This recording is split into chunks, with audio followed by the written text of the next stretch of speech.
Olá, seja muito bem-vindo a este módulo do Instituto Libertas.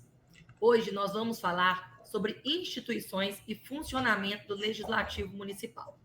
Eu sou a Fernanda Pereira Altoé, vereadora de Belo Horizonte, reeleita agora em 2024.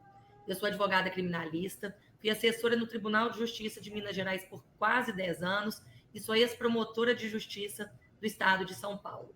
É muito importante que vereadores e equipes entendam qual é a função do Poder Legislativo no município. Primeiro, é muito importante a gente saber em qual contexto que surgem os poderes do Estado.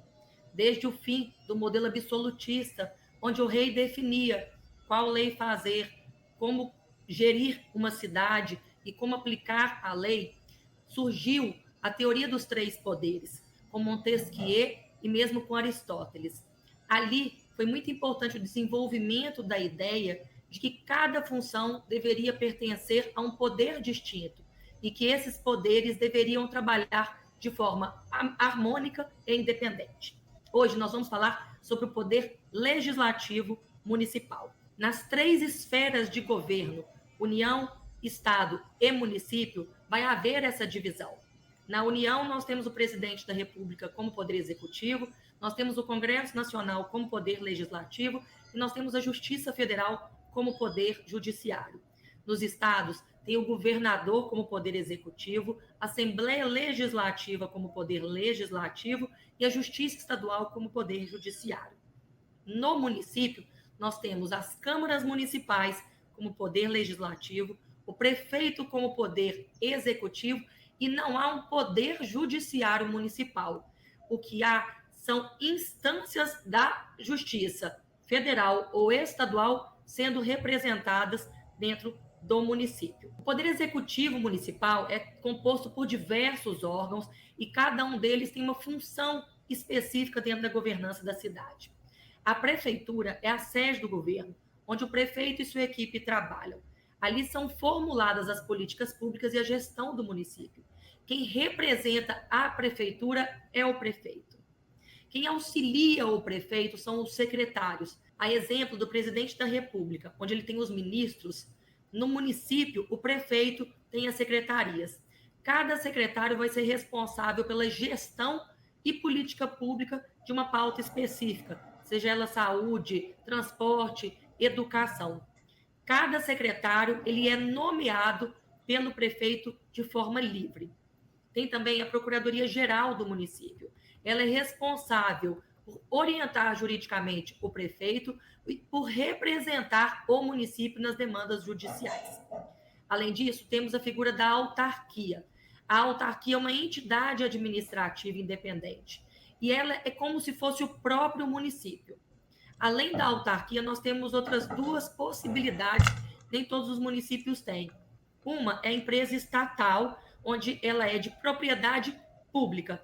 E tem também a sociedade de economia mista.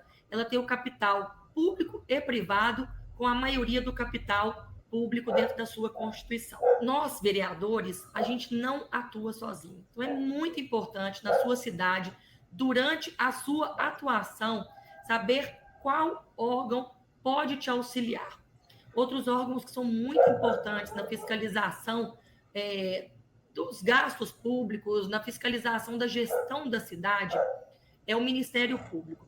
O Ministério Público ele atua na fiscalização da legalidade dos atos administrativos e na defesa de interesses difusos e coletivos.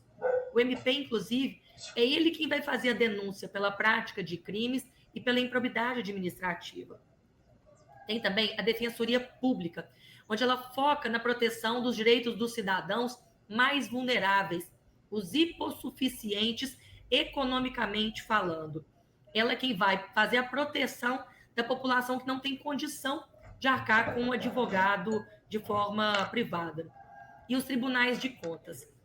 É interessante que as pessoas acham que o Tribunal de Contas, ele é que é o maior responsável pela fiscalização. Mas isso não é uma verdade. O responsável pela fiscalização é o Poder Legislativo com o auxílio do Tribunal de Contas. O Tribunal de Contas são poucos os municípios que, depois da Constituição de 88, ainda tem um o Tribunal de Contas Municipal. Desde a Constituição de 88, você não pode ter tribunais de contas municipais. Então, geralmente, os municípios contam com o Tribunal de Contas Estadual para essa atuação conjunta de fiscalização. Passando aí nos próximos slides, vocês vão ver. O artigo 127 é que define a competência do Ministério Público. O Ministério Público é uma instituição permanente, essencial à função jurisdicional do Estado, incumbindo-lhe a defesa da ordem jurídica. É ele quem defende a aplicação da lei, do regime democrático. É ele quem vai proteger as instituições e dos interesses sociais e individuais indisponíveis. Os interesses sociais são aqueles que dizem respeito à coletividade. Seja ela uma coletividade onde você consegue determinar o número de pessoas, é o que chama direitos coletivos, ou de uma coletividade onde você não sabe mensurar o número de pessoas, é o que eles chamam de direitos difusos. E direitos individuais indisponíveis também, que são aqueles direitos como a saúde, como a educação, que faz parte ali de direitos protegidos pela Constituição Federal. A Defensoria Pública também é uma instituição permanente, essencial à função jurisdicional do Estado, e ela tem também a função de proteção do regime democrático e da orientação jurídica e promoção de direitos humanos e defesa das pessoas que são hipossuficientes. E o Tribunal de Contas, como eu falei para vocês, ele não é o principal responsável pela fiscalização. A atuação dele é de controle externo, de auxiliar o poder legislativo.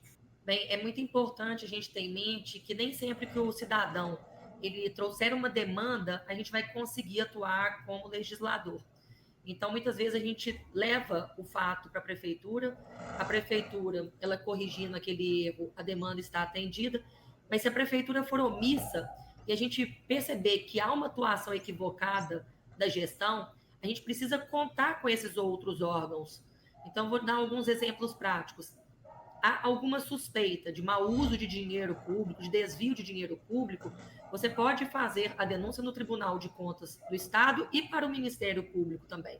O Tribunal de Contas ele vai fazer uma análise a respeito do uso do dinheiro e o Ministério Público ele pode, inclusive, fazer alguma denúncia pela prática de crime ou de improbidade administrativa.